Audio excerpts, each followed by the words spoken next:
Okay, Xianglin, will you please start about this work of topological autoencoders? Yeah. So the paper I'm going to present today is called Topological Autoencoder. It is published in ICML in 2020.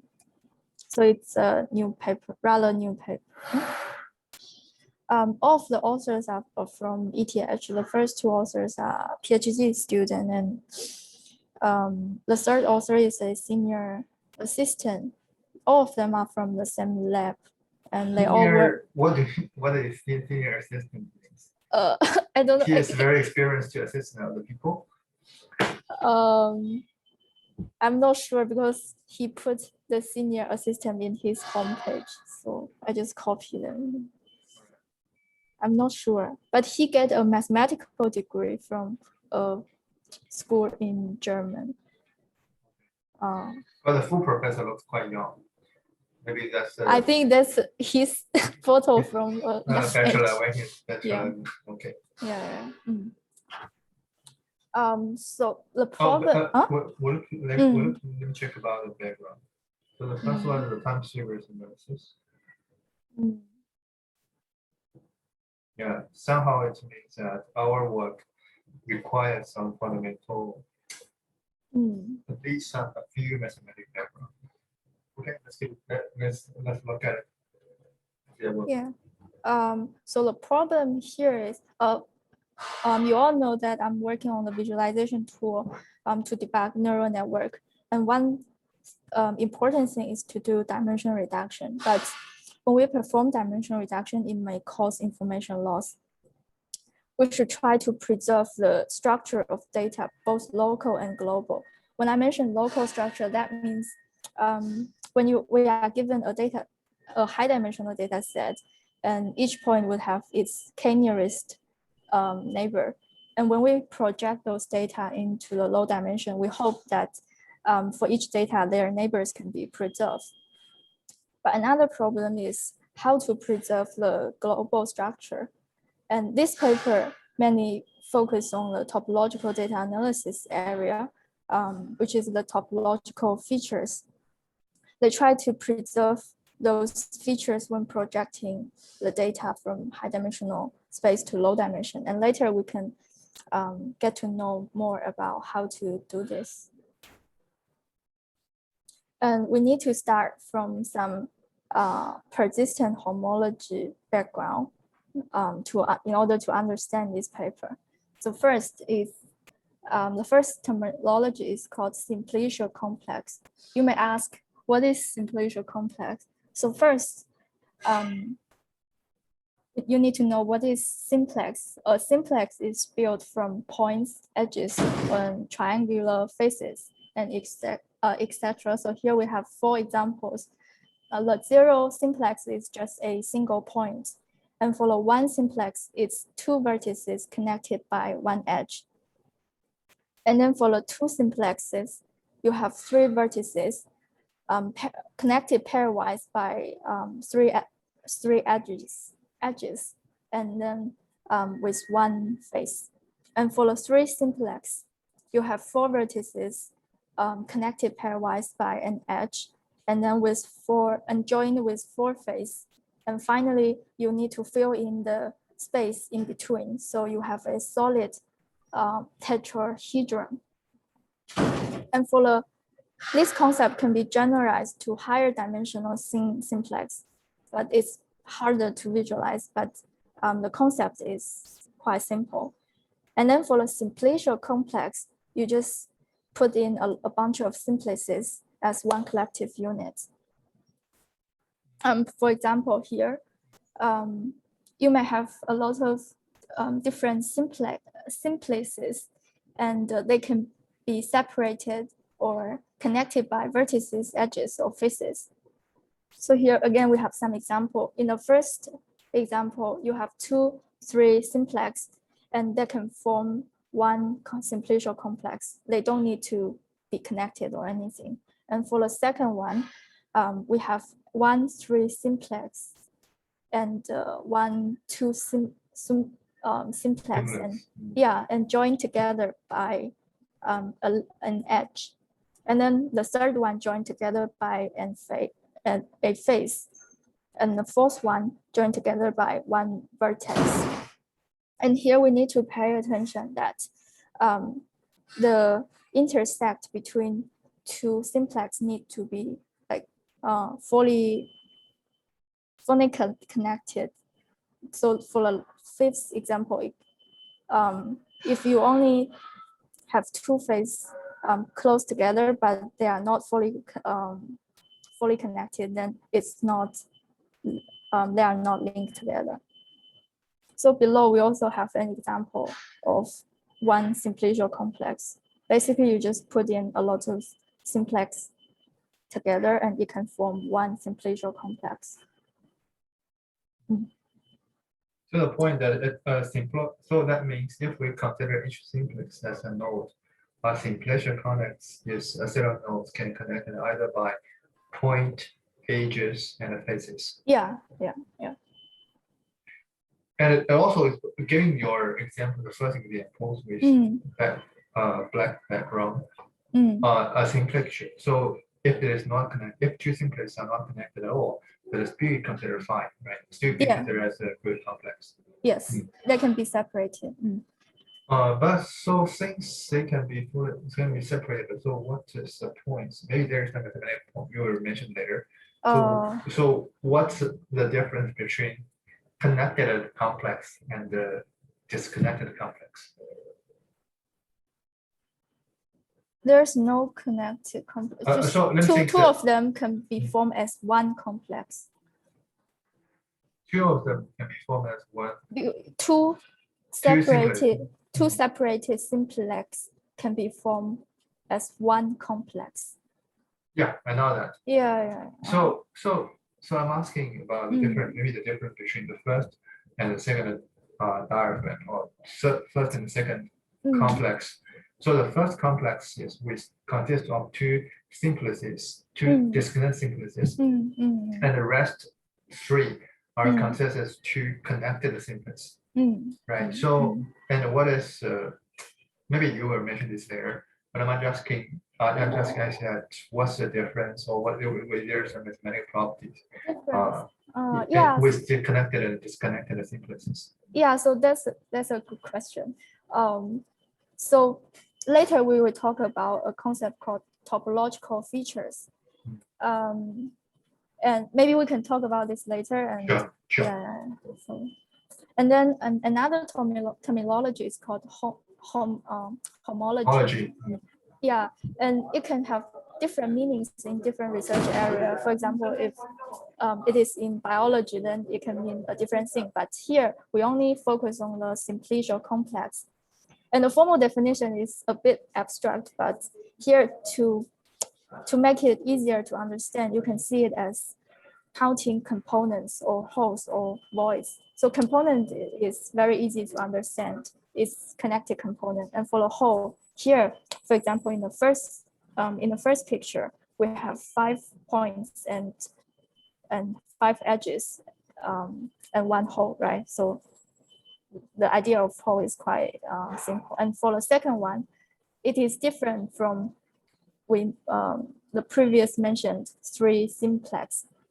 So in the previous example, we have 4 vertices and each connected by an edge, and then we have 4 faces, and the space between is filled in. So for the 3 simplex, it's a solid tetrahedron. However, in this case, it only contains faces but empty interior. So the space in between is void. That's why we say, yeah. Yeah, so I just confused. So confused with 3 simplex. You are talking about the difference between void and 3 simplex. 3 simplex, right? So because just from your graph, they draw in a very similar way.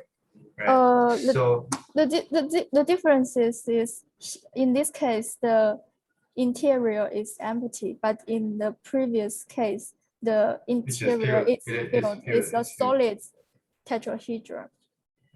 So the void just means there's nothing in between, and there's one void. Right. Okay, maybe for me, you can just remember the difference for now, but I didn't see why we needed such a definition. But let's keep, This is going. why this is the topological features. Okay, so yeah, we can continue, and later if you don't understand, you can ask again, and later it might be much clearer. and then another terminology is called Betti number. So it means the rank of this homology group. What I mean by this homology group, for example, zeros homology group means the number of components, and one's homology group that means the number of hole, and the two's homology group is the number of void. And you can form a vector, and each element means the this homology, the this homology group. So here, for example, for the first picture, we have a hole, and the Betti numbers. The first Betti number means the number of connected components, so it's 1. And then for the second Betti number, it means the number of one's homology group, or the number of holes, so it's 1. So you put them together, it is the Betti numbers. And again, for the second example, the first or the zeros homology group means the number of connected components. So in this case, we have 1 connected component and then 0 holes, because each triangle is filled in with a face, so we have no holes. And for the last Betti numbers, we have 1 void, so you put in the number of 1. Is that clear? So again, yeah, so here just a very small questions. Yeah. Why for the second homological or second example, you with label second homology class. So why the faces is filled, not a hole? Are you? I mean, the second dimension of the Betti number is 0. The second is the number of holes. Yes. Why? There's no holes, right? Because each why there's no holes? So Huh? How do you define field or not field? So suppose we have a face, right? Suppose we have a face, and if this face is not filled, it is called a hole. Yeah. Right, and yes. So that's purely based on the definition of the topology of the graph or of the simplest, right? So may I ask the first or the second examples? Both examples are simplest or simplest. In this case, you mean in this? Yeah. In this case, no, they are complex. Yes, they're complex. So. Yeah. And are they the complex consists of only one simplest or multiples? I would say for the first hole, let me say asking the example hole. In this hole, how many simplexes are there? I would say 1, 2, 3, 4, 5, 1 simplex. 5 1 simplex. And how about the second? How about the second void? Or second graph? And how many simplexes are there? There are 4 2 simplexes. 4 2 simplexes. Yeah, because if the space in between is filled, then it's 1 3 simplex. But because the space is empty, right? So you only have 4 2 simplex. So if there's four simplex, it is the space in between or the space in the enclosed space are all filled. I got it. Okay. Yeah. So back to this. When you ask the previous question. So basically, the void and the hole a special kind of complex simulation complex? There are features. It seems to me that they're more like a complex type. Complex type. A type there's many kind of. It's hard to say because here you can see an example of one the below the bottom one is a simplicial complex. Yeah, I know it's more like a random. Hard to say. It's a random complex. It's a random simulation complex. But for some singular complex, they have certain property. For example, if everything is connected and they're called a whole. Oh, sorry. So maybe if their complex consistent of a set of connected two singlets, it will be considered a whole. And if it consists of a set of enclosed three complexes, called a void, something like that. It's more like a special complex conforming to specific features. The holes and voids and components are topological features. And back to the previous question, the difference between the first and the rest of the complex. The first example have the number of connected component is 2, and for the other 3, the number of so that's different. The difference. And yeah, so that's homology. So homology is just for counting the holes and voids and components in a simplicial complex. And then again, we have one more. So can we make the equivalent? Components, when components is equivalent to a simplest. Is that true? No.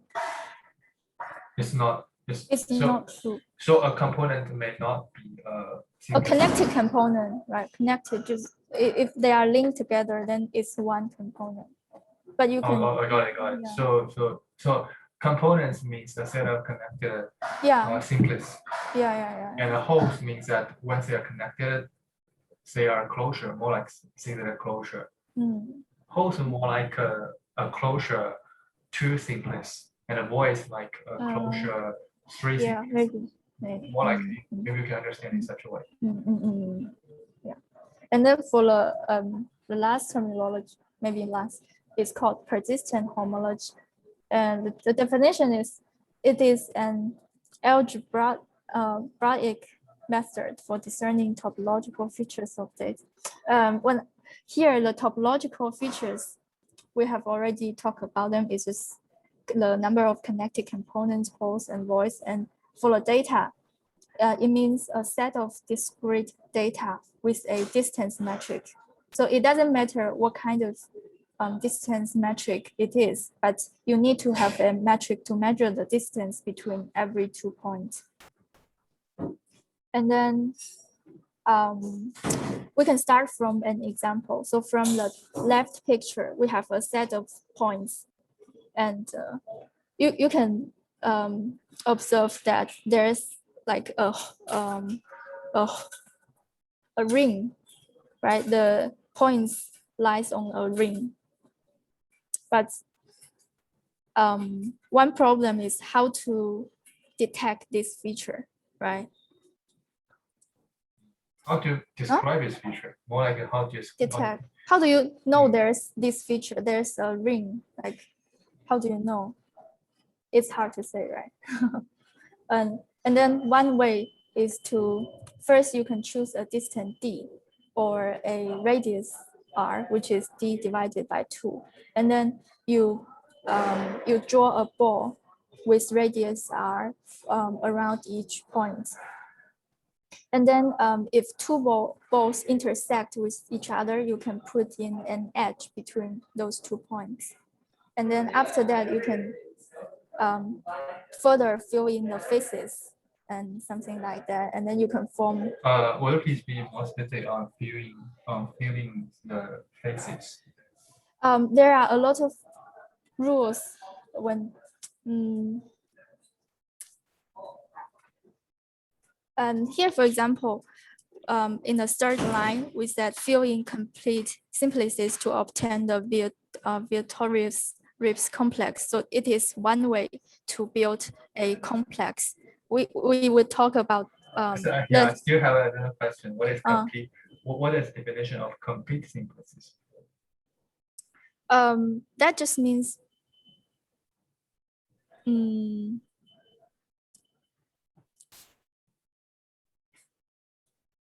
for example, for the 3 simplex, you will fill in faces and also fill in the space in between. So you just based on the distance d, and then for example, if first we add edges, right? If 2 balls intersect with each other, we fill in the edges. And yeah, then if we fill in the edges, and then means if that we just yeah, we just provide definitions, or we just construct the 2 simplices, or one sorry, we're just fill in the 1 simplicity. Yeah, and then right? if there are a triangle in there, you put in 1 face to fill in, to complete the two simplex, right? So and then do you mean that once there's a triangle, yeah, we just create a face for them? Yes, yes. And then if there are some faces that close and space, then you fill in more. You fill in. Yeah. So 3 simplices. So that's more. It sounds more like a recursive. It sounds more like a recursive process. So now, just from the visual point of view, you can only 3 simplices, but actually in a high dimensional space, it could be 5, 6, 7 simplices. Yeah. Right? Yes. So this process is more like a recursive, or yeah. Is that a recursive? Once a few points. So from my point of view, once we find a set of more like the set of points is close enough, then they will form a high dimensional simplices. Yeah. They're more likely to form a high dimensional. Yes. Okay. Yeah. So for the 3rd step, basically the complete simplices means you keep filling in the space, and then the homology can detect the whole. What do you mean? That means there are a lot of other how to say, your point is that homological is a research area, and they have a lot of different methods. But so I understand homology is actually used to describe a specific complex. So once we have such a complex, we can just parsing the complex and understand which part is the whole, right? So in your example, your point is that you want to automatically know there's a whole constituted by those data points. Right. So just like your fourth picture or fourth diagram. Yeah. In the bottom corner, in the bottom right bottom corner. So there's a whole constructed by a few complex. So basically it just means after you build this complex, and then there are other ways to detect the holes in this complex. Maybe usually just like a circle detection, or I'm not sure. This part I'm not sure because I didn't look in that detail. That's fine. So maybe next. But again, we have one more question: how to choose the distance d? Because if d is too small, then there would be a lot of disconnected component. And even though there are some, for example, holes, let me comment. So there are some holes in the first picture. Can you see it? Yeah. So the whole must be connected component, right? Yeah. So the whole must be connected. Okay. My comment. So for example, we have 2 holes here, 1 and 2, right? But they are, you can see it's like they are noise, because automatically we try to find the hole, the bigger hole, like the previous one. Sorry. So by the way, yes, d has to be a constant. So my question is that whether 2 point, the connection, whether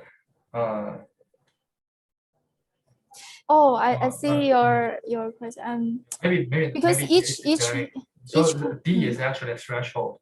As long as 2 points, the distance between 2 points is smaller than such a threshold, they will be considered connected. yes, Okay. yes. So that's correct. So each complex would correspond to one distant D, right? So it's very important to choose distant D. So if D is too small, then there would be a lot of disconnected component. And if D is too large, then it would form one fully connected graph. So that still Maybe in the lower case, if D is too large, maybe we can form a void. Maybe we can form a void. Yeah. It's possible there are void because if all the if the faces are connected to each other and form a closure, then we consider a void. But for current state, I have no idea what's the value of void or what's the value of hole. Maybe you can introduce them later. But anyway, so this slide just tries to address that distant D is very important. We need to find an appropriate D. Sure. So like the bottom right one. So then we can detect the hole. So how to do this? One way is to. By the way, may I ask what's the point of having a hole? So having a hole. Yeah, what's the value when we know there's a hole in this? Like this hole represents the global structure of the original data set.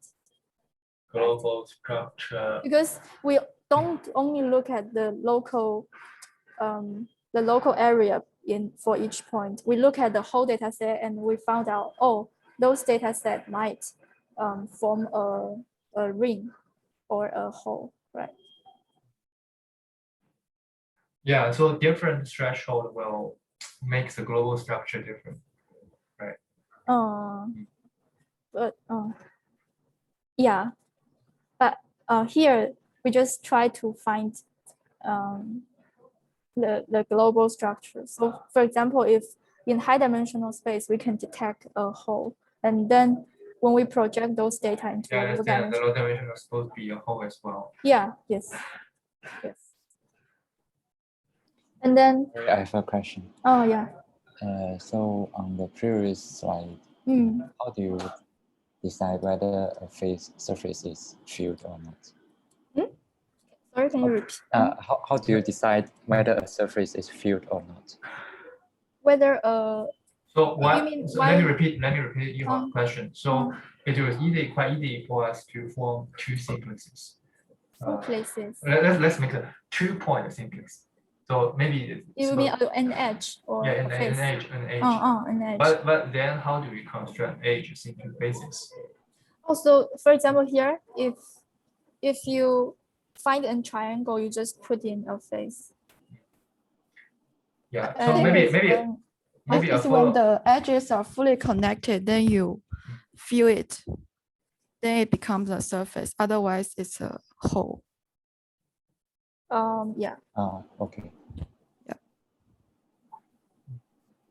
Yeah, I'm still thinking about how to, but because detecting face is it's not deterministic because there are different ways to different algorithms, and also it will be fairly computationally expensive to decide void, because if it's a void, we need to check all the faces to construct the closure.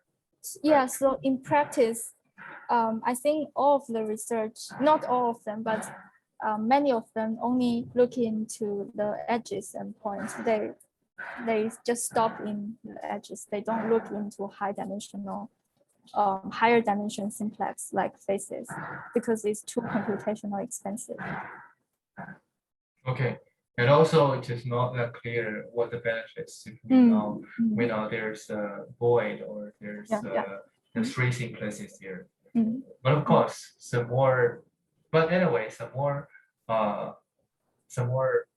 higher dimensional simplexes we have, the more confidence the more confidence we have in the lower dimensional projection.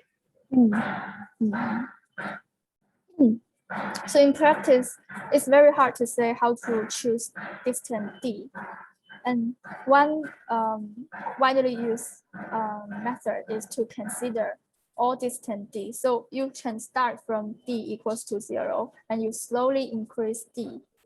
And then it will form, from the process of increasing D, you can form different complex. Right? And then you record all the information. This is how. But different D will result a different complex. Different D, yes. Yeah. So the point is that which complex should we use? Is there a measurement for us to evaluate? We can look into later. So I just have a gut feeling that it's more like a clustering. So more like KN, if we apply KN clustering, so we can, given a bunch of data set, K can be 10, K can be 20, 50 sections, but which K results the best cluster result? It seems to me kind of similar questions, but I know this one it seems a little bit tricky part, or to introduce some more advanced terminology like topology. Yeah. So I also feel that by choosing K is a way to decide with the distance D. But here we have a more general case of looking into this problem. So and then we need to talk about the concept of birth and death. So for each homology class, you can see born at distance D1 and get. It just means, for example, here you look at the K7. So from K6 to K7, we add one more edge at E7, right? So E7 can be seen as V0, V1, V3, V2 can be seen as a whole, right? And then V7, after we add the edge. Where is the V7? Oh, sorry. E7. Oh, sorry. E7. E7 is the edge, the red edge. Can you look at the K7? Here. This one. Yeah, I'm looking at K7, E7. So E7. So you can see it as the birth of this whole is at distance so the of point is, E7 divided by 2, or the radius. Anyway, it just when you increase D to a value, then there's a hole emerged. So that distance is considered as the birth time for this hole. And then I got it. So that means once let me rephrase. Just correct me if I'm wrong. So once we have a D, we will have a complex, and given a complex, we'll call anyway. For me, homology class is somehow equivalent to complex. Am I correct? If I say a homology class is the topological feature is the whole and voice. Yeah. So given a D, we will have a homology class, and this homology class will induce a complex. Induce a complex. So am I correct in this point? So a homology class is equivalent to a complex, a simplicial complex. It's not a complex. Oh, it's a feature. It's a feature. It's a feature. It's a whole. The whole in this complex. A homology class describes how many components, how many holes, and how many points in a complex. Right? Yeah. So but a complex, but how do you define a complex? A complex is just consists of a set of simplices, right? A simplicial complex consists of a set of simplices. Yes. So here for each graph, it is a complex. Yeah, but giving a different threshold or distance threshold, it these would complex give a different. this complex will consist of different number of 1, 2, 3, 4, 5 simplexes, right? So from my point of view, maybe you're not that accurate, but a homology class somehow corresponding to a certain feature of complex, and yes. with different distance and the complex, the structure of complex will differ. So once we change once we change the threshold from D1 to D2, and the sum of the simplexes will disappear, and the sum of simplexes will happen. So in this case, so that means once we have such a change, and the simplexes disappeared, it's called be killed, and the simplexes created will be called be born. So somehow that's the point. Yeah. And maybe then let's proceed to the positive and negative simplex. So what do you mean by positive and negative simplex? Also, for the positive simplex is when you increase D, then there are some, for example, some edges will be added and some faces will be added. And when you add a new simplex, so here, for example, in K7, we add one edge E7, and then there's a hole emerge. Then this simplex is called positive simplex. This E7 is called positive simplex because it creates a new homology class. And then, for example, from K8 to K9, the T9 or the face is added in this case, and then it kills the whole of E7, E8, and E6. Then T9 E7, E8, and in E6. So from K8 to K9, we add a face, right? K8 and then to K9, so we have a face, yes. T9. So the T9. face, T9, the blue one. So when you add T9, the hole, the E8, the hole created by E7, E8, and E6 is killed, right? Because you add a new face. So a minor question, why we create distance can cause will make the hole disappear and makes the face created. This is too specific. It is different for different algorithm, different constructing methods. But here it's just an demonstration. So for example, I got a point. So but I just a bit curious about. We have other examples later to tell the difference. But the point here is that when we increase the threshold D, and we will turn a hole into a face, giving a certain. Yes. So then T9 can be seen as a negative simplex because it killed a hole. Is that clear? Okay, you got a point. Is there anyone have a question here? So I have a question. Oh yeah, of course. So on the graph K7, is it possible that we connect V1 and V3 but not connect V1 and V2? Connect to V1 and V1. V2. V2, but because in the graph it seems that V1 and V2 are closer, but if you have a certainty. Yeah. Oh, okay. So I think it is just an illustration. So it just tells you the idea. Maybe I can help answer the question. Yes, from the examples, the Euclidean distance seems that the distance between V1 and V2 is smaller than that of V1 and V3. But maybe this distance is not a Euclidean distance. And from that distance, V1 and V2 are actually have a larger distance than that of between V1 and V3. So you can see with the distance, when we increase the distance D, we will find that then V1 and V2 will be created on K8, right? So it means that from this example, the distance between V1 and V2 is larger than that of V1 and V3. Okay.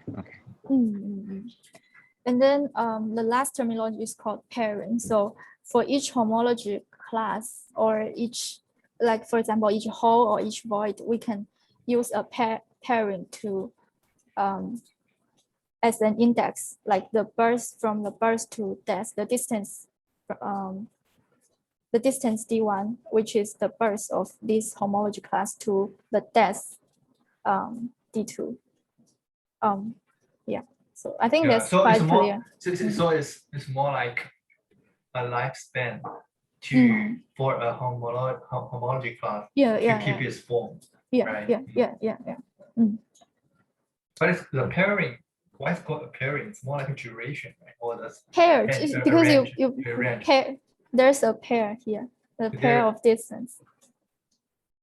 But now it's pair of distance, but for me it's more like a range of distance. Yeah. Right. Yeah, but it is a term, so Okay, it's a formal term called pairing. And then there are two ways to visualize the process. The first one is called bar. So you use an x-axis, and then the unit is D. So if you start from D1 and to D2, you draw a bar. And for your complex, there would be a lot of holes and voids, for example, and each one can correspond to one bar. If you put the bar together, it can be seen as a barcode. So this is one way to visualize the process. Is that clear? It's clear to me. For that example, that graph example would be very helpful. So for example, here we have it just means when you slowly increase D, and then at some point maybe one hole can emerge, and at D2 it gets killed. But there won't be just one hole. Yeah, there might be other holes. I got it. So, but that means for each component,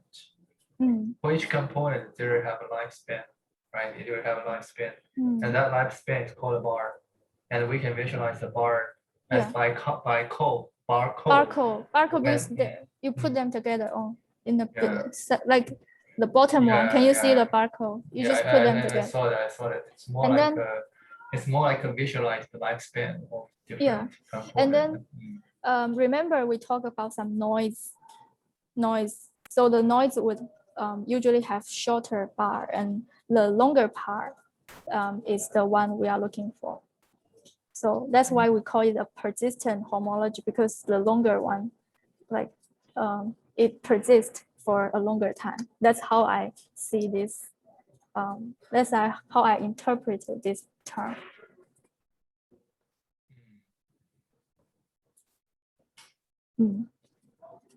And then there are some theoretical proof to prove that barcode is stable under some perturbations of data. For example, on the left, we have the data set, one data set, and on the right, we have another data set with small perturbations, but their barcode can still be quite similar. So this is a visualization to show the barcode is stable, but they have some theoretical proof to prove this.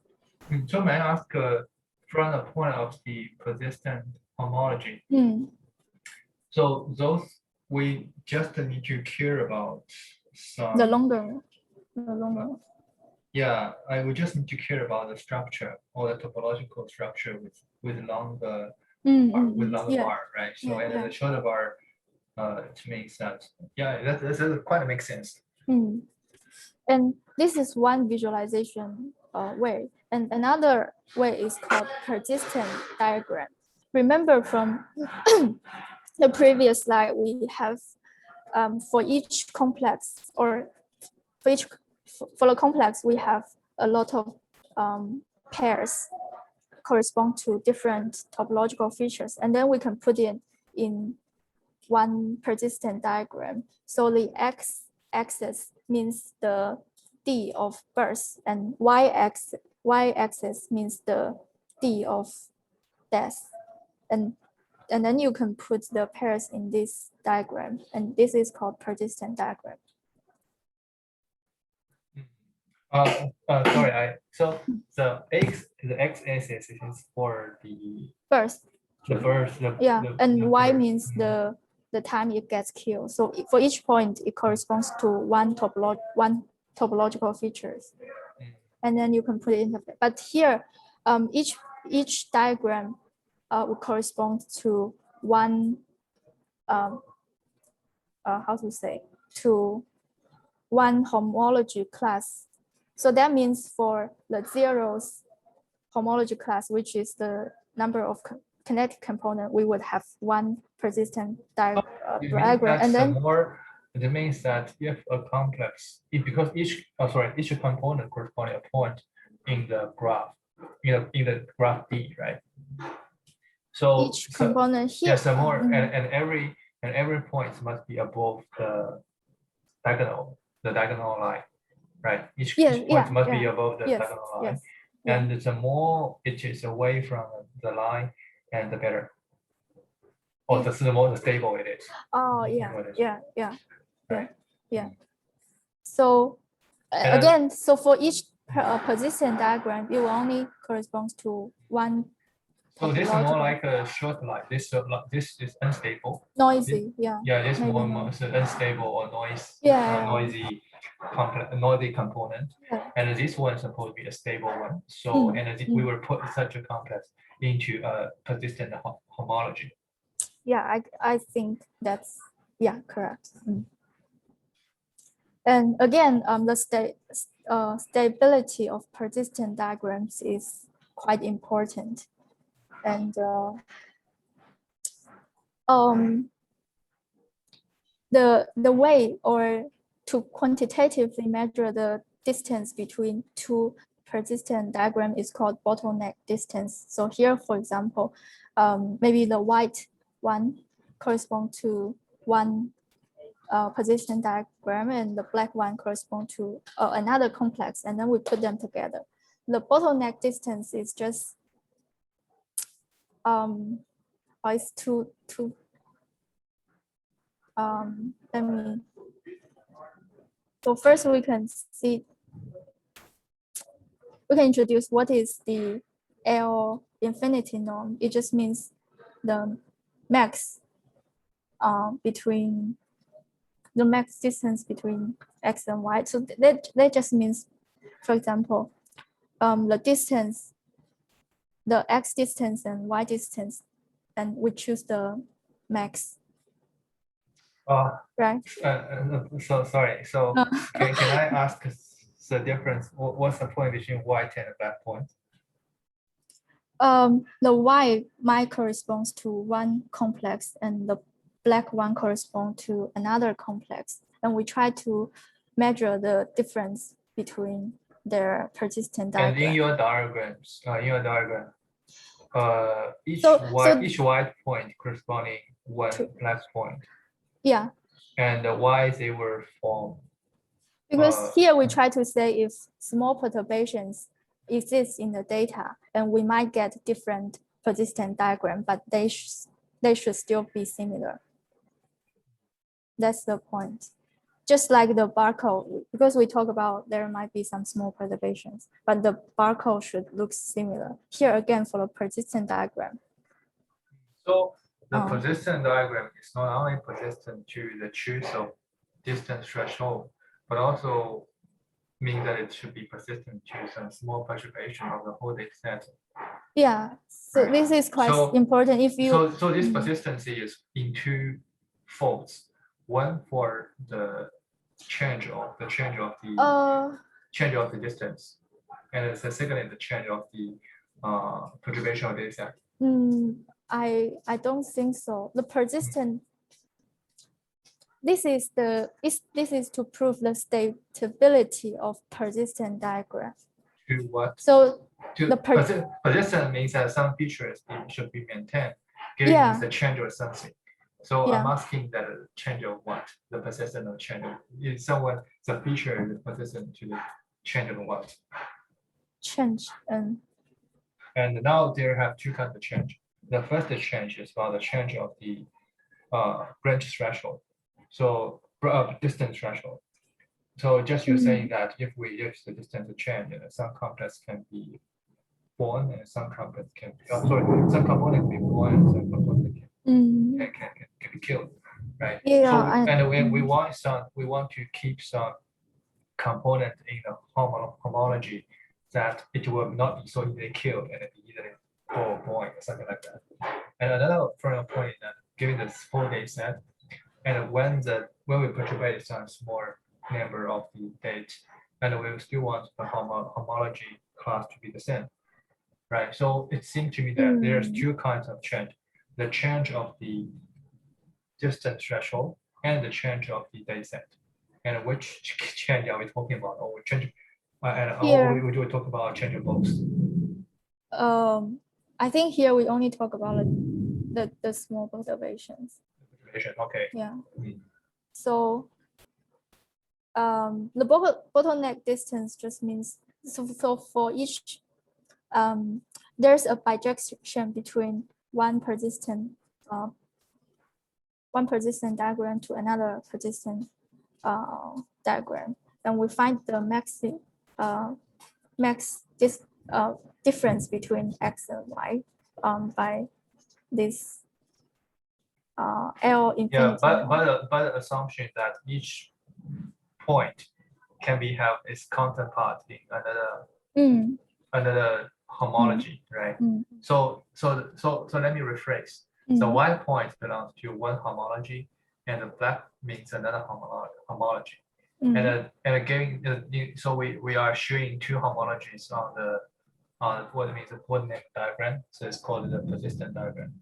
All right, it's called persistent diagram. And for each point, we find its counterpart in another. Each point in one homology, we find its counterpart in another homology, and we measure their distance. And so basically, the bottleneck distance is to measure more like editing distance, something.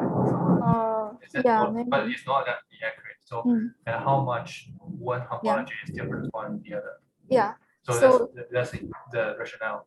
Yeah. So basically, by defining this bottleneck distance, they have proof that this distance is less than, like, for example, a predefined value. Then they say it's stable. The persistence diagram is stable. But again, I didn't look into the detail of the proof. So F and G. So bijection. So can you be more? I just have one minor question on the slide. So what's the definition of F and G? Because they say so F and G are two monotonic functions defined on some simplex complex. So how does F and G? From my understanding, it just means F is a function applied on the complex. And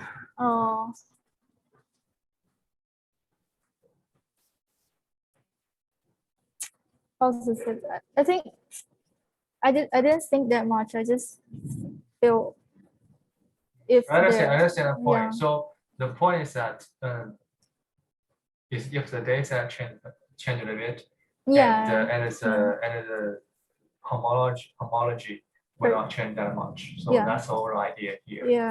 But there's some math to digest. But I just have a minor comment here. If we would like to tie for some comfort like ICML, so maybe I know. we keep investigating the details. Okay. So but anyway, some paper we just need to got the rationale, and I think a lot of papers fall in that category. But some papers was read for multiple times. Okay. Yeah, and then where's my?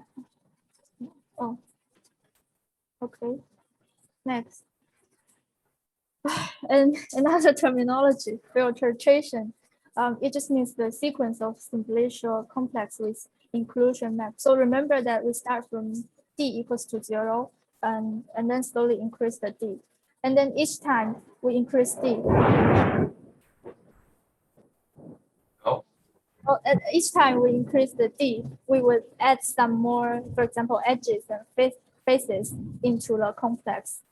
And then it can be written as this form, like K0 in K1. And so it can be written in this as a sequence. A small question here. So in your previous examples, a hole will be cubed and one face will be created. So in this case, will be that such an inclusion? That will be the pure inclusion there. I think here it just means each time you increase D, then you will increase some more faces, edges. Yeah, but some hole will disappear, right? So that means for the hole in K1 may not appear, or the hole in Ki yeah, I think here in the hole will not be appear in Ki plus 1. Yeah, so the upper line, this line. So I think this line only cares about the simplex in this complex.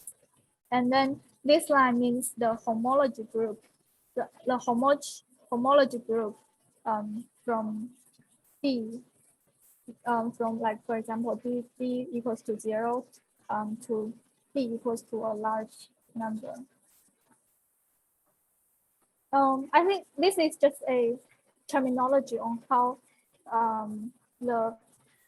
so I just have a very minor comment here. So since you talk about topology, and so I think for now you at least introduce close to 10 concepts or 10 definitions. So usually if it is a math course, the professors will usually provide a few quiz for the student to digest. So for example, so I just have a very small question. Maybe you can for people to answer. So what's the difference between void and a three simplexes? And is void a simplex? So maybe I ask such a question, right? Is void a simplex? Oh, you mean ask? No, I'm not asking you. So maybe I'm not sure how many people are still listening. So I just raised a question here. If someone who is still following us, can you try to answer yes, void simplex? One trial is not there. One trial is gone. So Yufan, are you still following us? I only know that simplex is solid, concrete, solid, and void. Yeah. But I actually didn't understand why that two concept. Why the void? The void what's the purpose of the void? It's just used to. So basically, your answer is no, right? The void is not a simplex. So you can use your answer. Yeah. So that's correct. So sometimes if because it's a very systematic subject, even for me, I cannot really address your questions. A more intuitive answer is that void represents a special kind of topology structure, or topological structure. So sometimes it might be useful for us to keep the structure void after the dimension reduction. So that is my answer. Okay, let's keep going on. Yeah. So, and here we have a concrete example on like your previous question, when to add a faces and when we will not. So the when we add edges, it's the same with our previous discussion. So if two balls intersect with each other, we can add an edge between 2 points. And then for the faces, there are two very famous ways to construct complex. One is called Viatorius Ribbs complex, and the other one is called check complex. And for the Viatorius Rib complex, when you have 3 edges connected to form a triangle, then they would immediately fill in a face in between. However, for the check complex, in this example, you can see there is a small triangle in between that has no intersection with 3 balls, right? The middle, yeah, the middle one. So for your check complex, it would wait until there is no, so until the small triangle in between are filled, then it would put in the face. What does this small? What I got a point. So I'm thinking about what does this small triangle means. So this one, right? This one. If they are filled, if it is filled, then for a check complex, it would add a face. So that's the difference for these two way to build complex. So in practice, the Viatorius rift complex is more widely used. Yeah. Because it's quite more flexible than check complex. Yeah. But usually, I think a lot of paper we only focus on the edges. So yeah, and so for our no paper difference. for our RTC submissions, we only look edges. Yeah. We do not care about faces exceptions. But maybe if we care about faces, our approach will be whether have a better performance. I'm not sure. Let's keep going on. Yeah, so that's, I think it's good to know the difference between these two. And I think that should be all for the term. Oh yeah, so that's all for the terminology. And then the high level idea of this paper is when we have some input data from high dimensional space, we would construct a persistent diagram, for example, on the left. And then using an autoencoder from the latent space, we can again construct a similar persistent diagram. And their topological loss is try to match those two persistent diagrams. So I think from the high level idea, it's quite simple. The hardest part is to understand all the terminology in the background, I think. Yeah, so more like the overall background is most important. But once the background knowledge is very clear, and so just define the loss to compare the distance or the bottleneck distance, right? So just the loss is defined on the bottleneck distance, so that'll be there. So actually, the approach is only 1 or 2 slides, but we can we can get into it. So the AX means the pairwise distance metric from the high dimensional space. So for example, if we have n samples, then the AX should have dimension of n by n, and each value is the distance between two elements.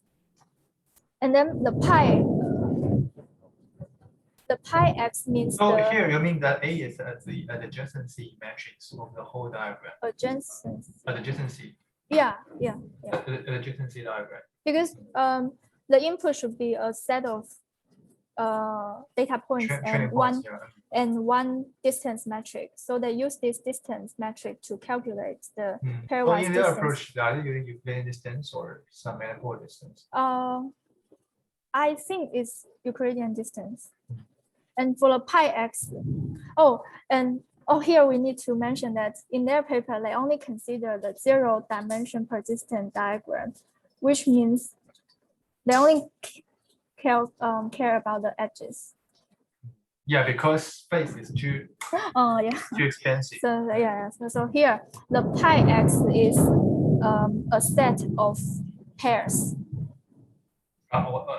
A set of pairs. So each pair represents the birth and death of one edge. So they have the pi X is a set of pairs.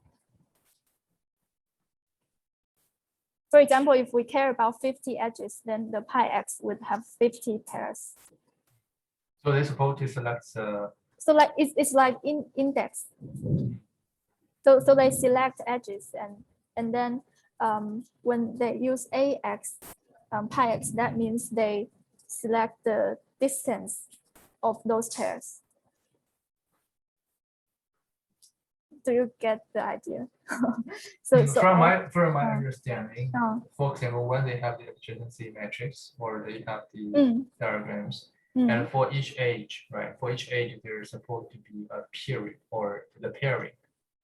So the bar or a length bar. So for each age, it will be attached a value or measurement of how long the lifespan or the pairing distance or the bar have a length will have a length of bar it will have, right? So by right, you're supposed to be choosing the age. You're supposed to be selecting the age with longest bar length.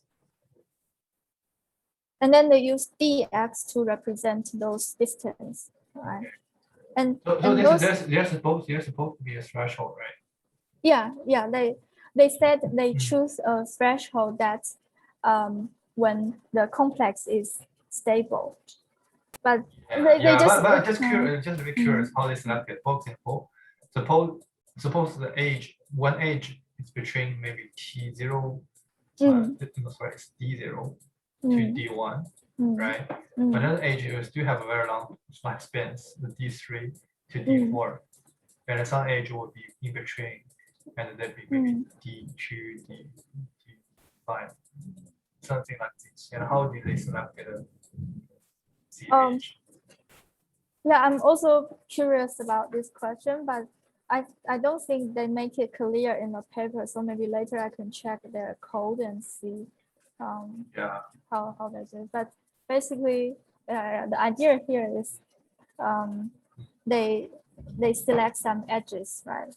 And then their loss is the reconstruction loss at this topological loss. And how they define the topological loss is first they choose some pairs from the pi x means they choose those pairs from high dimensional space, and then they find the distance from high dimensional space and corresponding distance in a low dimensional space and calculate their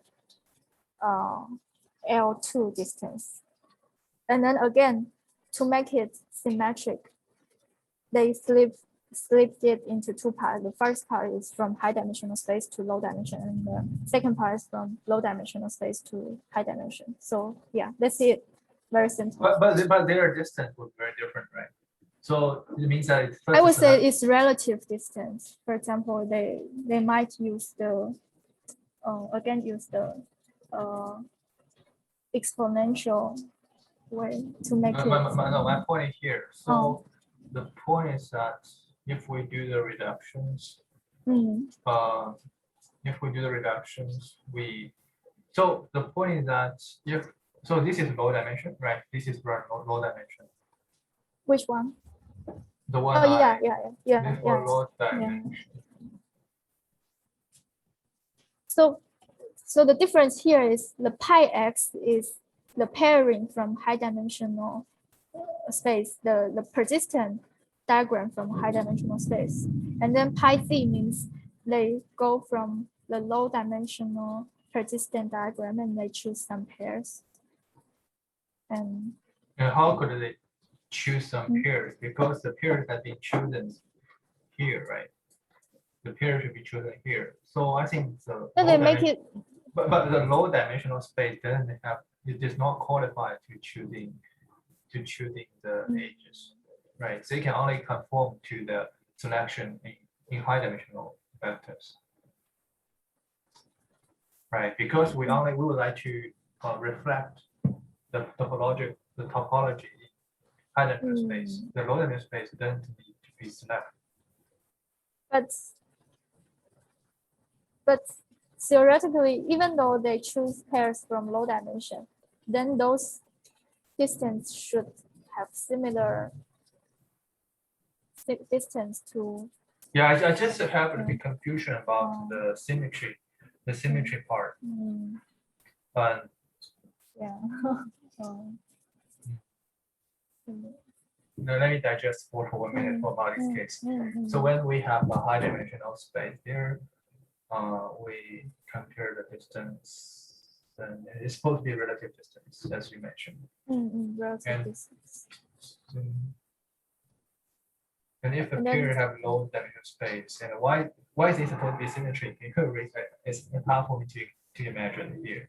why they have to be symmetry, and what caused the asymmetry.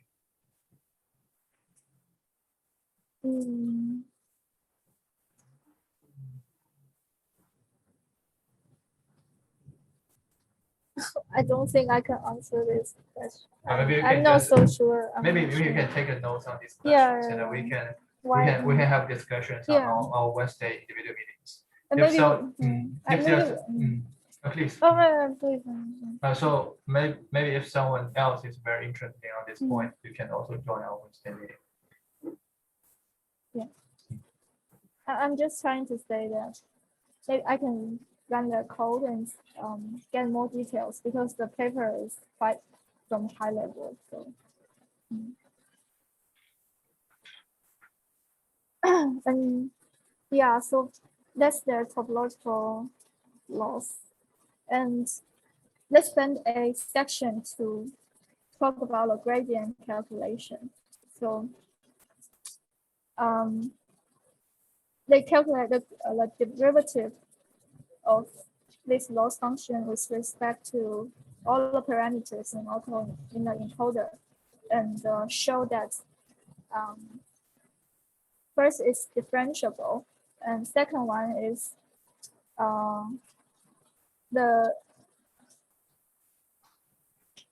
how to say this? From the point, the derivative is only related to latent space. I didn't get your point. So what do you mean by that? That means the How do you define the latent space? that means we only have d az divided by d theta. So the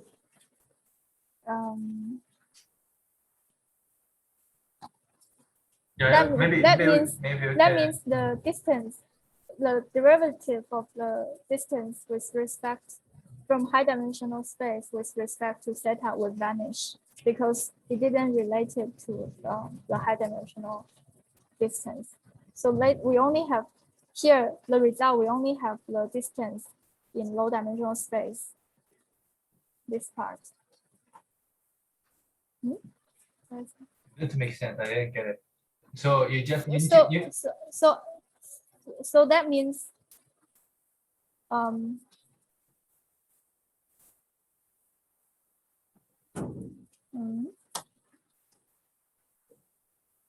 pi psi is in high dimension, right? Pi psi is in high dimension. But it doesn't matter because AC is from low dimension. Oh, AC is Right. from low So dimension. I mean AX with respect to this part would vanish because the high dimensional space shouldn't change.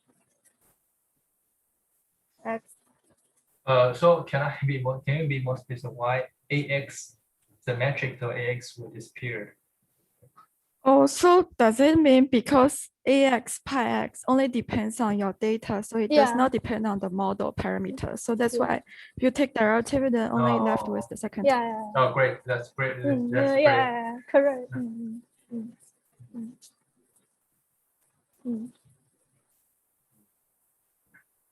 Okay. then, yeah. Okay, let's keep going. And So then, I'm just very interested in their experiment. If you can keep going on that part. and then let's spend another section to talk about the stability of the method, because even though the stability of persistent diagram is proved, however, because they try to use the neural network to train the data, so they would split the data into many mini batches. So they prove that for each mini batch, the persistent diagram should still be similar to the persistent diagram of all data.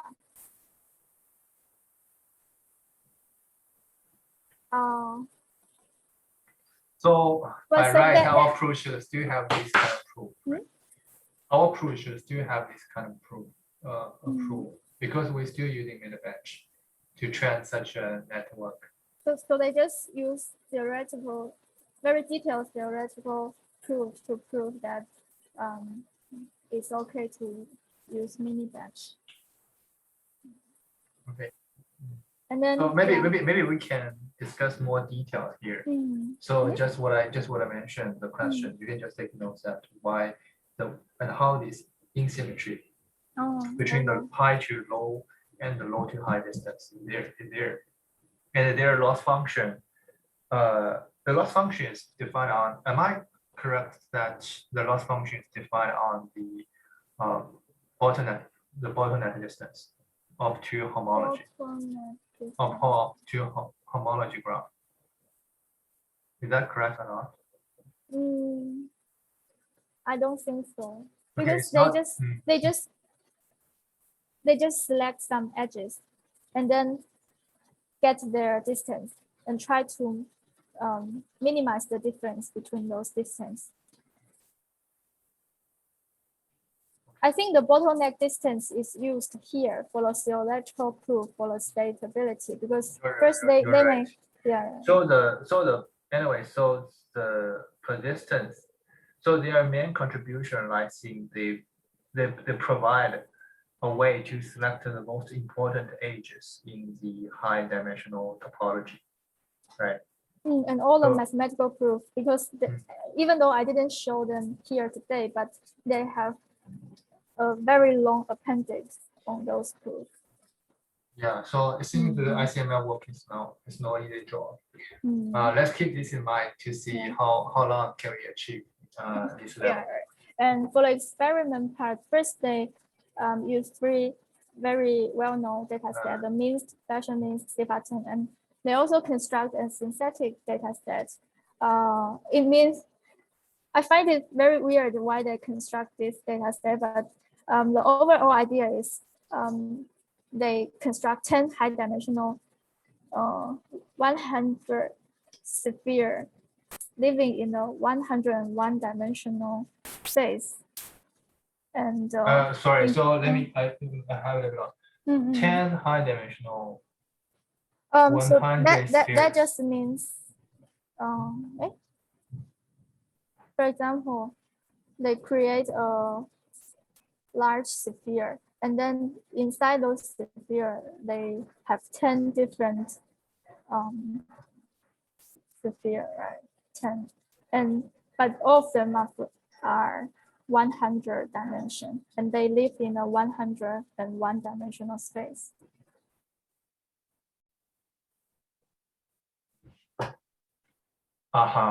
Right. Yeah, I find it hard to. I don't know. I don't know. Yeah. So why a spheres have something to do with the experiment? I think it has. Later we can look into the result, because their method is the only work that can preserve this structure. So they deliberately construct. Yeah. So for example, here on the middle, so the topological, the F diagram is the only one to preserve this structure. So in the middle, they have 10 sphere, and outside there's a large sphere. But the other methods, PCI, ISOMAP, TSNE, UMAP, and AE, couldn't preserve this structure. So okay, so where do we go back? So the point is that okay, so let me rephrase your point. So they provide data set with with 3 real world data set, especially and then they artificially create a special topological data set. And in this data, they would like to see whether their model can preserve such a topological feature from high to low dimension. And our approach is maybe fall into the category of AE, right? So they compare the approach with 5 baselines. Yeah. And we only compare with human.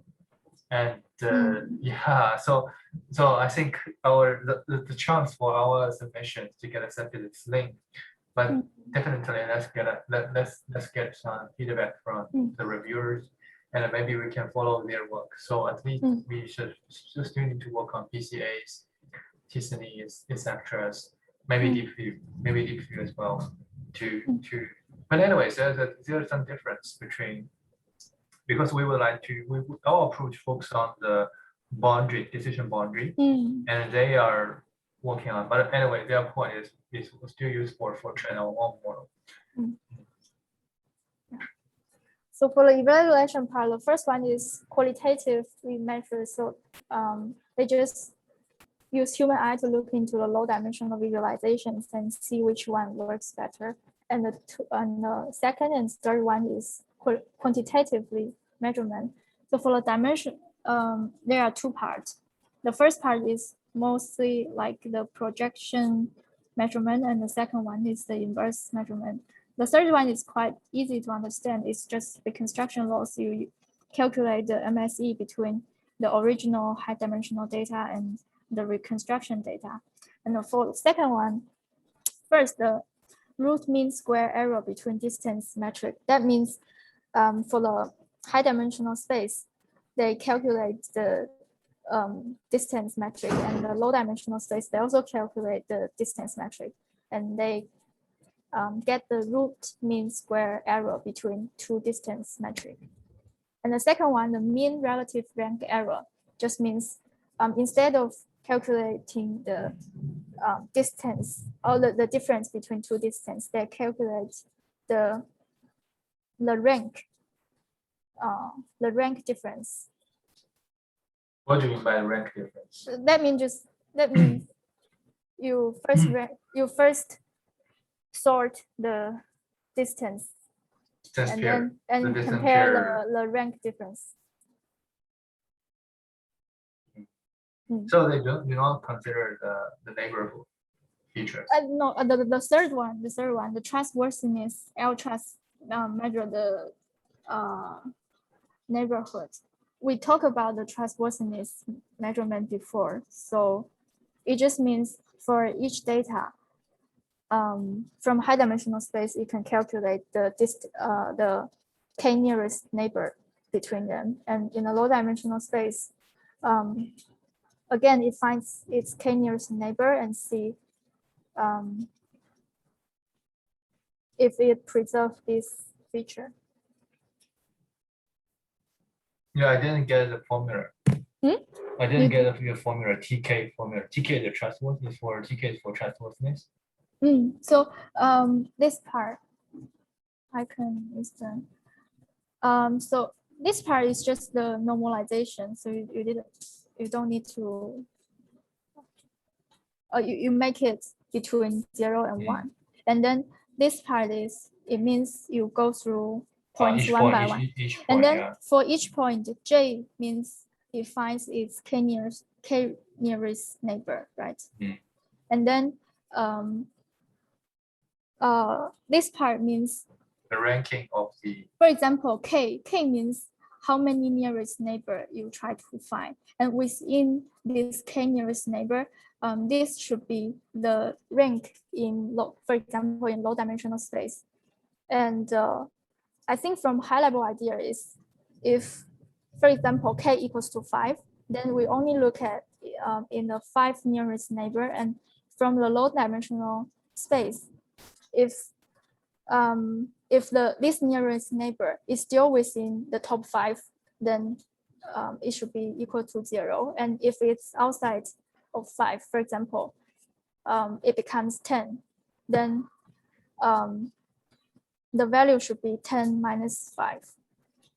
So it means it goes outside of 5 too far. Okay. Yeah. So, and then for you normalize it to 0 and 1, from 0 to 1. Okay.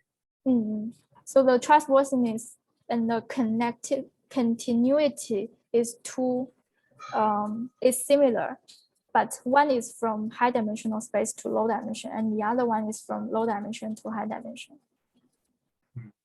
And then the last one is called KL divergence. It measures the density between two distributions. That means for each point,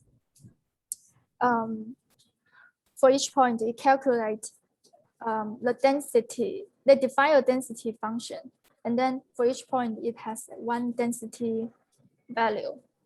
And then, for example, if you have 500 points, then from high dimensional space, the density vector should have 500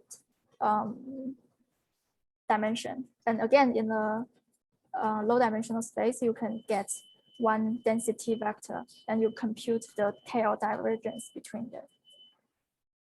So this tries to say that the density between each point should be preserved.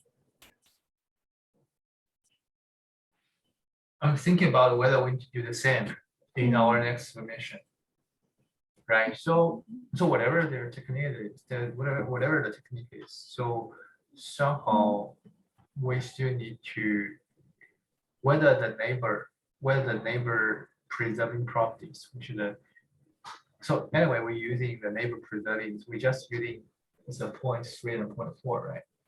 So there's no 1.1, 2, and 5.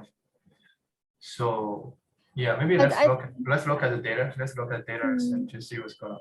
But I think the third and the fourth point is more focused on the neighborhood, and the first one and second one, when you use the distance, then you look into the global, yeah. So that's the difference. And then this is the visualization from point 1. And on the middle, they only show that their topological autoencoder is the only one that can preserve the structure. However, for the fashion means and C-pattern data set, like explains a lot, not a lot, some paragraph in their paper, but I just feel it didn't convince me that topological autoencoder is better. It just just qualitative. How do the user know which one is supposed to be better? And whether they just do so let me think about it. So this is the one to do the dimensional reduction. They do it on the original data. The original data set, right? So they do on the original data set. And there's no subject class or subject model in their approach. No. So in their data, in their dimension reductions, and they do not rely on label anyway. No. Right? They do not rely on label. No. So they just feeding to a bunch of data. They just show that they somehow, but anyway, they can still show some data has been classified. Please. No, for example, they said for the fashion means data set, the topological AE is better than AE, like it's more concentrated. The AE's visualization is sparse. Like for example, they talk about this, but I just feel, yeah. Yeah, so I think the quality maybe it would be useful for them to show the data on their isomorphic data. So my feeling, my personal gut feeling is that in our next submissions we need to include TSME and PCA because their approach is so easy to defeat. It's so easy for us to defeat it. Why we need to leave the questions or leave the weaknesses to the reviewer to attack us. And as for for our approach, maybe you can borrow some topological, borrow some idea of topological to further improve it. Yes, there are data showing that the topological AE can defeat UMAP because in terms of the neighbor preserving properties, our AE is not that good, right? So maybe we can borrow some of their approach to further. Okay, let's look at the qualitative data. Yeah, and then first you should look at the KL. The first 3 columns is about KL divergence. The KL 0.01 and 0.1 and 1 just means they look into the the 0.01 means they look into the smaller region of each point. And the 1 means looks into larger region. You can. I didn't get a point. How can you be more specific on how these Because when we talk thresholds play a about role? the KL divergence, we talk about calculate the density for each point. Yeah. So, but how do we calculate the density for each point? Suppose we have log data set, right? So there are points, and the density usually is refer to the feature of a group points instead of individual points. From my memory, I think the density function is, for example, exponential, and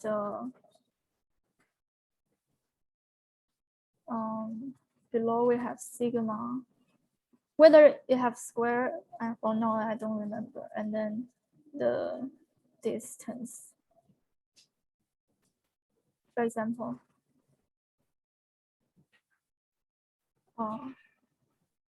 like this. And then the sigma, the 0.01 is the sigma.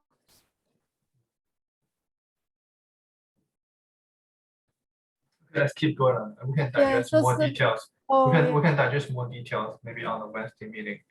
For now, let's quickly go through the takeaways. Because you find it's still a presentation. And so you can just interpret it as the difference of density. So for the first 3 columns, they show their topological autoencoder have the best performance.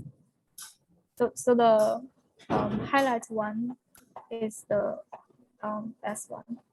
But for the rest of the measurement, the value all favors the baseline, but they didn't talk about much.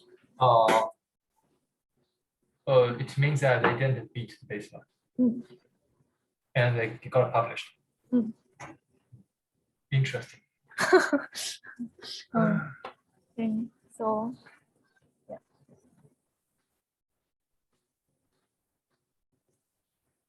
Okay. So maybe we can discuss more on this point here. So he says the UMAP is good, right? UMAP is still good, right? UMAP, okay. UMAP is good in F-, and in terms of the trust and Disney can perform even better. Weird. Okay, so let's have, so anyway, so it's Xianglin, you did an excellent explanation on the topological details, a lot of concepts, and everything is articulated, and they do have some confusion, but the minor confusion. The overall idea is that, so I think for me, their takeaway, one of the biggest takeaways is that given the topological, and the topological features is more like the constraints for us to conduct dimension reduction. So what kind of constraints have to follow and what kind of property we have to satisfy. So that's what that is information provided by the topological features, including the simplest, 2 simplest, 1 simplest, 2 simplest, 3 simplest, and the phase, whole, etc. And those are information. And I think one of the important contribution made by the authors is that they specify the persistency. So what kind of the distance threshold, what kind of distance threshold should be selected to keep the complex and to keep. I don't think that's their contribution because all those property are well studied. No. They select the approach is to select the way to choosing the persistent homology. Right. So that's but anyway, they provide a lot of the theoretical. Because the third author are from mathematics degree. Yeah. So, if you are interested, I put on some links here. To further explain the simplest. So, they still have provide talk, right? Oh, not persistent. that they are what I found that should be quite helpful to understand, because when we only look at those formal definition, I found it really hard to have those image in your head to interpret those concepts. I think these are quite helpful. Well, that is excellent. So from next week on a Wednesday, maybe you can have try to go through our work in past weeks, because now you are working quite busy with your modules, and and I'm thinking about whether the step 3 solution or step 3 can be finished in this week. And also I'm thinking about, let me think about how to beat human. In the meantime, I'm also you can run more subject models, including the expressive models, noise data, etc. So let's enhance our models ourselves. I hope that by the end of this week, this month, by the end of this month, we can have a more refreshed version. Yeah. Okay. So yeah, that's all. And also, I have to try Zhengfeng's virtual machine, and let's try the tools. And when Zhengfeng is done with that, maybe let's see what is our next step. Okay, next one. How about Yufan?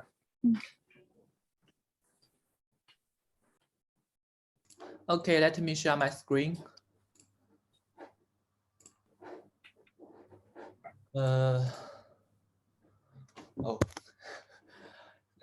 Today we talk about dense path retrieval for open domain question answering. It is a paper published on EMNLP 2020, and there are 9 others. The first other is Russia, and he is a master at Moscow Institute of Physics and Technology, and those people I also don't know, and they are all from Facebook AI, and one is the PhD in University of Washington. Okay, so and the following 3 others, I only know Chen Danqi. He is assistant professor in Princeton University. He has his bachelor in Peking Tsinghua University, and then have a PhD in Princeton University, and now he is an assistant professor in Princeton. I remember that he's supposed to be a PhD in Stanford, and I'm not. Oh yeah. Sorry, so, just a misword. He is a PhD in Stanford, and he is now a co-leader in NLP group in Princeton University, and he also, I don't know, he also have a job in Facebook. So here is the others, and they are all interested in natural language understanding, and something interested in the something like this. And here is the background. Today we are talking about the retrieval system, and the open domain question answering. So what is the meaning of open domain? Open domain means that we have large data set, or we have large domain that is not domain specific. We just have random domain questions. And the question answering means that we have a question, and you will answer the question. The machine will answer the question. Okay, so here are the formal definitions that answers will answer the factoid questions using a large collection of documents. That means when asked a question, you first select some related document. For example, you get a question and you then select from a large corpus. The corpus contains many of documents, and you select some of the related documents. So basically, just select the most relevant corpus and ask the answer. Yeah, then you get a new machine reader that can thoroughly examine the retrieved context, and then identify the final correct answer. So it is a two-stage framework. Okay, So yeah, let me rephrase the point. Okay, if you have example, please go first. okay, so let me give you an example. If you have a question like, who is the bad guy in Lord of the Rings? So the answer maybe is that the Sarah Baker who portraying the Sauron in the Lord of the Rings is the bad guy in this film. So this is the label and this is the training set. And the traditional method may feel difficult when compare that this word and the bad guy, because though they are synonyms, they all means bad. But maybe traditional method, they only consider tokens. They don't consider the semantic meanings. So they may feel difficult to compare the bad and the villain. And however, today's paper will have a better understanding on the semantic meanings. Okay, so actually I think it is a bit like naive, because if you just check the synonym dictionary, and you can just find that one of the synonym of bad is villain. Okay. So I think better is that if you know that the Sauron is the bad guy from the knowledge graph or knowledge base, then you just based on the Sauron, you can answer the question. Then it is much better. Okay, so that's my perspective. Okay, so any question? Keep going on. Okay. So actually today's paper is also just put forward a simple architecture, like what we have talked about the simple Siamese. It is a kind of paper like just said, or just the simple is okay. So it has three main points. The first is the dense representation. Sorry, the dense representation. The dense representation, and the second is the small number. It's just trained on small number of the data set, and then you can get a very state-of-art performance. The third one is that simple dual encoder, just a simple network is okay. And he do some experiment to show why the simple is okay. Here is the formal task definition for question answering. First, you get D documents, and then you first split the D documents to some passages. You can see that maybe like some sentence or just some words. A minor comment for Yufan's presentation. So it's good for you to write something or speak on work, speak on foot. So that's the best. But when you prepare your slides, you can actually provide those logical lines. So for now, you are trying to translate a bunch of text into a logical graph, right? So that is what you're doing. So why not just draw the graph in advance and not show us the text? So that is a better way to present. To present. Okay, okay, because maybe you draw a picture is a bit waste of time. So I just no, it's not a waste of time. So if you are doing this in your thesis defense, you maybe get failed. Okay. I will draw the picture before next time. Okay. So here the logic is that then you first get some documents, and then you first extract them to some passages or like text or words, and then you get a new corpus C which contains the before the above passages, and then these passages can be viewed as a sequence of tokens, W1 to WPI. And then you give a question. The task is to identify which a sequence of W can answer this question. So this is the formal task definition. And for the task definition for the retrieval, formally speaking, a retrieval R means that you get a Q and a context C to get the corresponding context CF. Actually, I think you can understand this. The only difference is that sometimes it's difficult to just identify only one answers. So it's better to get like K answers. The K may be like 3 or 10 answers, and then the model will have a better performance. Okay, so that's the retrieval task definition. So here is today's our paper's model architecture. You can see it is very simple. You input the question to a BERT and input the passage to another BERT. The BERT parameter is different. And use the BERT as an encoder, you can get 2 vectors, the Q vector and the P vector, and use the cosine to compare the similarity. Here is the loss function. The purpose of the loss function is to let the similar let the corresponding question and answer to be very close, and the different question and answer to be very far away. So it's this very simple architecture, just like what we have talked before, the Siamese architecture. And here the similarity between the 2 vectors use just the dot product because it is very simple and fast.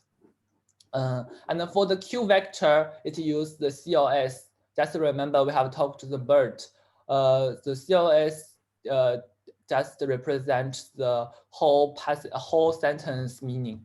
So it uses CLS to represent the dense representation. And the burst here used is just the base burst, and uncased, that means all the words is uncased, and retrained on the QA data set.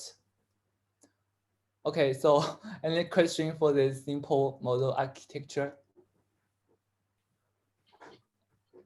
So can you explain why we are using different BERT for question and passages? Because questions are actually different from the passages. Questions, the syntax semantic meaning is different from the passages. So passage is more like a fact, and the question more like ask a fact. The syntax and the semantic meaning is different. So it's better to use different BERT to extract. So when how do you using the pre-trained BERT model? So since there are different parameters, and is there and you going to retrain the model? Yeah, so here he used the retrained model on the QA data set. And when the test, when test, you just input the question to this kind of BERT, and input the passages, all the passages input to this BERT, and all passages have a and here and another question about the dense about the dense presentation. Why they call it dense presentations? Oh, because traditional methods just represent text use very sparse representation. Now how to spell sparse? So that's a vocabulary in secondary school. So again, so the point is that for the sparse, but how the CRS as a sparse? So they do not. So the only contribution is that they just use CRS as representations, and yeah. So it's just a simple architecture. Just want to show that dense representation is okay, and simple architecture is okay. And for the experiment, it just compare with the traditional method, no machine learning method actually. So, so the performance is much better. keep going. For the I can a bit more explanation on the sparse. Typical method for the how to represent a document may be the TF IDF. TF means the term frequency. That means like if one passage it has 3 times of like Lucene, because you know the traditional method always use Lucene as a search engine. So if the one passage have 3 times of leucine, so the term frequency is 3, and the term frequency is 3 minus the total length of the passage. Like if it has 100 I think words. you can just explain like this. So TF-IDF is just to use the word to shooting the most relevant keyword involved to participate about the algorithm, to participate in the algorithms. So basically, it's a more if a word is frequently used in all the articles, so this word is somehow irrelevant to the semantics of the specific article, and vice versa. So in this case, TF-IDF is just going to remove or add some weights to some more relevant words, or to remove or decrease the weights of some most frequently used words. Yeah, the traditional always use TF-IDF to represent some keywords, and the keywords represents a document. If the document contains these keywords, they think these documents are similar. So traditional, but some of the keywords are sparse because compared to the whole dictionary, the keywords are very, not one. So here, I think Yufan, you really need to improve your explanations. So I know your point. So basically, you are talking about the 10 article metrics. So here, if we're going to do the traditional information retrieval approach, we usually will compare the metrics. Well, each row represents a keyword. The keyword might be a word in the vocabulary, and each column represents an article, right? So in this case, suppose we have maybe 10,000 or 100,000 vocabulary, and so with each article will be represented a vector with maybe 10 or 100,000 dimensions. So that's the point you make a response, right? Yeah. And usually each dimension represents the frequency of the word appear in the article. For example, the word simple appear in the article for 10 times. So its corresponding dimensions in the vectors will be 10. But of course, after we apply TF-IDF, this simple might be a very frequent word, and its vector, its value of 10 will be decreased to 5, etc. So basically, so this way what we present the sparse metrics. But my comments on your presentation is that since you know what is TF-IDF, and you know what is metrics, you know the document term metrics, it's better you do a slice to represent it here. So whatever you stay in the academics or you would like to earn a lot of money, you will get rich in the industry. Being a good presenter, it's just a basic technique for you to get a job. So I highly encourage you. So when you do the slides, you make it as your PhD thesis or current stage. You make it as like a PhD thesis, and you just present logical chains. You should provide a very articulate logical chains to showing your points. Otherwise, you're just giving a diagram, you get a keyword. Maybe I can understand it because I have already gained enough backgrounds, but some other students are lesser. And sometimes I just feel that when Xianglin, Yufan, Wang Chao giving slides, and I sometimes will pay, not only me, some of the other students mentioned to me, they will pay more attention. And some other students have less experience in presenting, the students may just gone. I hope that you are great speakers. So I hope that in the future, when we arrange a talk given by Yufan, so a lot of students will let, oh, Yufan give a talk, that's supposed to be great, and let's join it. I hope that your talk will have such effect. So you need to practice your presentations, and you maybe learn how to prepare the slides and how to provide the motivations. And I think I have already mentioned this, that giving this approach, so they are supposed to have a contribution. And when they write paper, they must be saying that what is add-on or what their major contribution. So may I ask the questions for now? So what do you think? And what do you also explain the contributions compared to other approach? Yeah, I just mentioned the contribution is only 3 points I just mentioned before. The first is the dense representation, because traditional method only use sparse representation. And the second is that he just used the dot project because it's simple and fast. And the third point is that he just trained on a small data set, because the document training NLP on document level is very waste of time. So he proved that use this simple architecture just retrain on a small data set, it is okay. It is have a good performance. Because of BERT model. Just because of BERT model.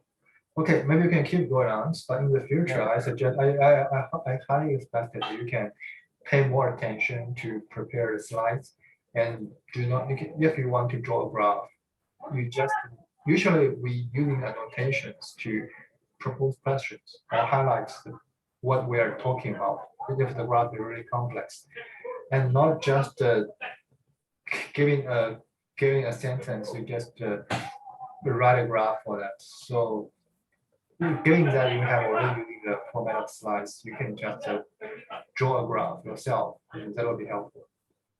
Okay. Okay, keep going on. So that's the methodology and that's the base set. Okay. Yeah, that's the model architecture. Very simple. Now here's the data set. He just collect 5 data set from the other papers, and actually no innovation point here. And here is the experiment. He just proves that only use 1,000 data, the model performance is better than the traditional BM25. Oh, BM25 is actually a future version of the TF-IDF. I just mentioned TF-IDF. Okay, and this experiment, you can see that if you train on just 1,000 data set, the performance is better than the traditional method. And if you train more, the performance will get better. And here is another experiment.